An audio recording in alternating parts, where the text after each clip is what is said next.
किस्मत की लकीरें। एक छोटे से गांव में एक लड़की रहती थी, राधा। राधा बहुत गरीब थी। उसके पिता खेतों में मजदूरी करते थे और माँ लोगों के घरों में काम करती थी। घर मिट्टी का था, छत से बारिश टपकती थी, लेकिन राधा की आंखों में हमेशा एक सपना चमकता था। वो कहती थी, एक दिन मैं अपनी किस्मत खुद लिखूंगी।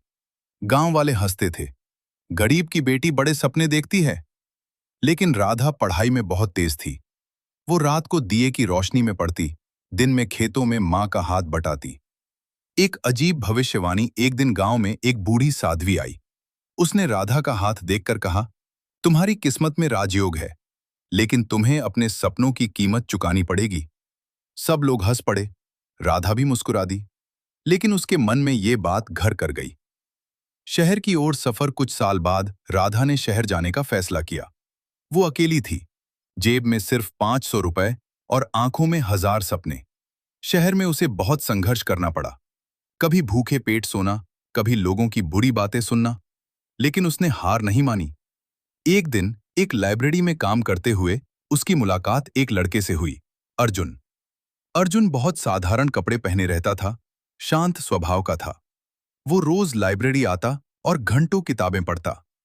धीरे धीरे दोनों की दोस्ती हो गई। अर्जुन हमेशा राधा को आगे बढ़ने के लिए प्रेरित करता। लेकिन अचानक सच्चाई। एक दिन राधा ने देखा कि अर्जुन को लेने एक बड़ी काली गाड़ी आई है।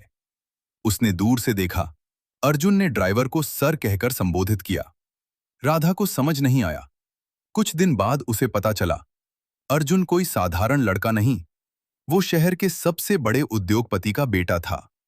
उसने अपनी पहचान इसलिए छुपाई थी ताकि लोग उसे उसके पैसे से नहीं, उसके व्यक्तित्व से जाने। राधा को लगा जैसे उसकी दुनिया रुक गई।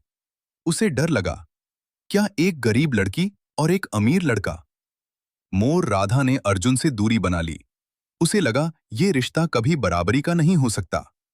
लेकिन एक दिन अर्जुन उसके छोटे से कमरे में आया और बोला, मैंने तुम्हें इसलिए पसंद नहीं किया कि तुम गरीब हो या अमीर।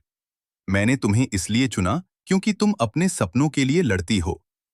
राधा की आंखों में आंसू थे।